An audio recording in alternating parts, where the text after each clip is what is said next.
Suur tänu teile kõigile, kes te olete täna siia kohale tulnud, ja suur tänu korraldajatele, kes on näidanud üles kodanikuaktiivsust, et mitte alluda sellisele üldisele lootusetuse foonile ja jääda vait. Et siin seina ääres ka või seal aia ääres on üks loosung, et me ei lähe ära ja me ei jää vait, ja ma arvan, et see on tohutult oluline. Mida lootusetumaks olukord muutub, seda olulisem on, et säiliks ikkagi valmisolek seista endale oluliste põhimõtete eest. Nii et veel kord suur tänu tulemast.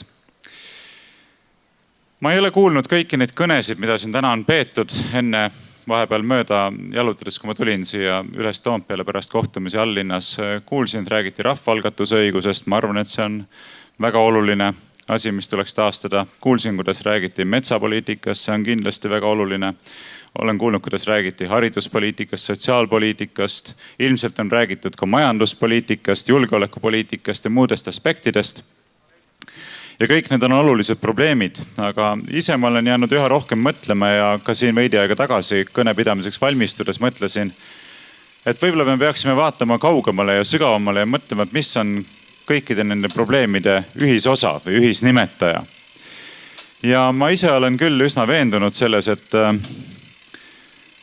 paljuski oleme me tänaseks jõudnud siia olukorda, kus me oleme selle tõttu, et me oleme ühiskonnana ja riigina võtnud omaks väärastunud ideoloogilise programmi.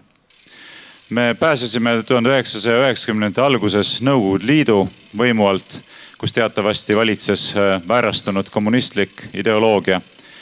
Aga selle asemel, et taastada sellised terved loomuseaduslikud ühiskonna alused, üsna kiiresti võttis meie ühiskond poliitilise juhtkonna eestvedamisel omaks sellise liberalistliku ideoloogilise programmi, mis ei ole tegelikult vähem väärastunud. Ta on võib-olla rohkem inimnäoline, tema inimvaenulik pale on paremini varjatud, aga ta on samamoodi väärastunud ideoloogia. Ja me kõik teame seda ütlust, et puud tuntakse tema viljadest. Ma arvan, et siin 35 aastat pärast taasiseseisvumist me võiksime seda küsimust nüüd siis esitada iseendale ja ka teistele, et kas need viljad, mida me saame maitsta, mis on küpsenud selle aja jooksul, on siis magusad, on need maitsvad, on need head. Ja ma arvan, et me peame vastama, et tegelikult ei ole. Et loomulikult meil on põhjust olla tänulik selle eest, et meil on veel formaalseltki riiklik iseseisvus säilinud. Aga kui me ausalt vaatame pildile, mis meie ees avaneb, siis me näeme, et sisuliselt on ju riiklik iseseisvus loovutatud. On loovutatud globalistlikele struktuuridele, mille osaks on nii Euroopa Liit kui ka NATO, kuid need ei piirdu sellega. Need on paljuski ka informaalsed ja see programm, mida meil siin ellu viiakse, on dikteeritud ilmselgelt väljaspoolt ja ilmselgelt ei teeni meie enda rahvuse, meie rahva ja riigi parimaid huve. Ja see on kurb pilt. Nii et ma ei usu, et meil on erilist lootust üheski aspektis ühiskondlikule tervenemisele, kui sellega ei kaasne või sellele ei eelne selline laiem ühiskondlik tõdemus, et me peame lahti ütlema sellest väärastunud ideoloogilisest programmist, taastama riikliku iseseisvuse, hakkama reaalselt langetama otsuseid oma enda rahva ja oma riigi parimates huvides. Ja selle kõige eelduseks on selline meeleparandus. Tunnistama, et on tehtud väga tõsiseid vigu, on tehtud põhimõttelisi vigu, on valitud valed rajad, käidud valesid teid. Ja nüüd on tarvis minna tagasi nende juurte juurde ja leida üles see riiklik väärikus, riiklik julgus, kodaniku julgus. Seista iseenda eest, kartmata riske, mis kaasnevad iseseisvusega.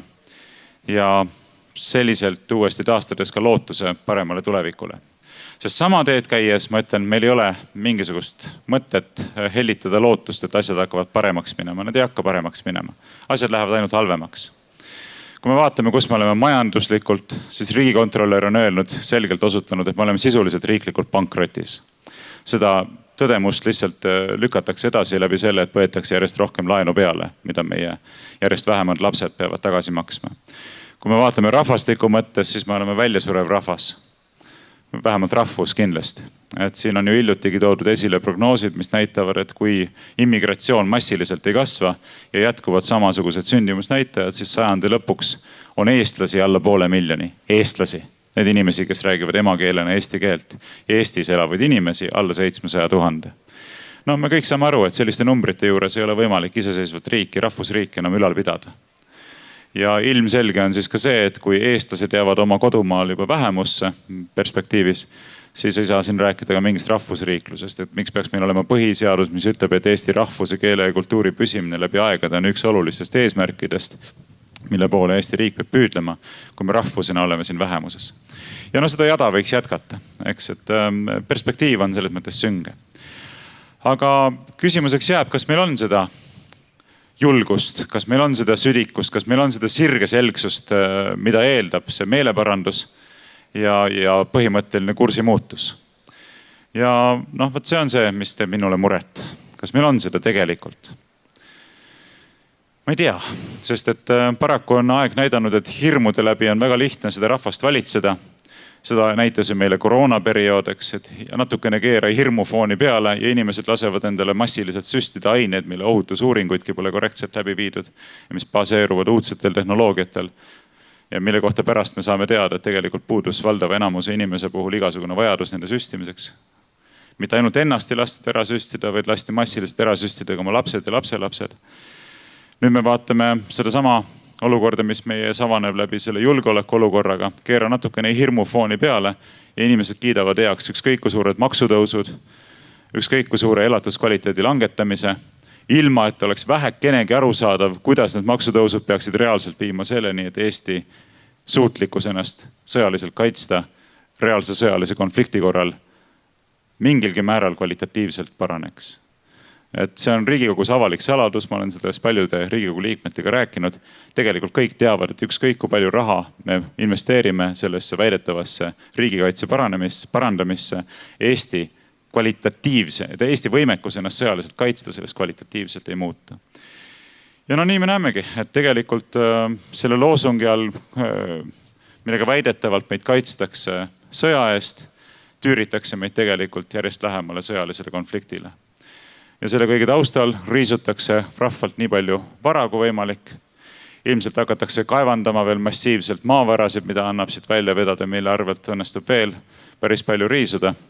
Kuni siis lõpuks muudetakse Eesti maa sõjapidamise platsdarmiks ja mängitakse oma huvid ka sedapidi välja. Ja kes on kõige selle kontekstis lõpuks täielik kaotaja, on Eesti rahvas, mis tallutakse jalge alla. On väga kurb, kui see kõik nii läheb ja ma ei taha kellestegi süstida lootusetust. Aga mida ma ütlen tõesti on see, et kui me ei leia endas rahvana üles seda julgust teha see põhimõtteline pööre ja hakata viljelema iseseisvuse eelduseks olevat poliitikat, siis meil ei ole mõtet loota mingisugusele paremale tulemusele või tagajärjele kui see, mida ma kirjeldasin. Aga mida eeldab see pööre? Ja ma ütlen ka selle selgelt välja, et see jääks selliseks udujutu tasandiks. Kindlasti mitte ainult seda, aga muu hulgas eeldab see pööre minu kindla veendumuse kohaselt väljaastumist nii Euroopa Liidust kui ka NATOst. Ja ma tean, et see viimane eriti on väga ebapopulaarne seisukoht. Eesti ühiskonnas sellele positsioonile on toetust minimaalselt, aga kui ma saan midagi mõttekat teha parlamendi liikmena ja poliitikuna, siis ma tulen siia lavale ja ütlen selle avalikult välja. Mina arvan, et Eesti rahvuse, eesti keele, kultuuri, Eesti rahva, Eesti riigi püsimajäämise eelduseks on väljaastumine Euroopa Liidust ja NATOst ning neutraliteedipoliitika omaks võtmine. Jah, sellega kaasnevad ka riskid, loomulikult, aga ma olen 100% veendunud, et reaalse sõjalise konflikti korral ei kaitse NATO meid kõige vähemalgi määral. Fakt on see, et NATO, mis taandub ju paljuski Ameerika Ühendriikidele, on struktuur, mille kaudu on viidud ellu pikaajaliselt Ameerika Ühendriikide geopoliitilisi huve.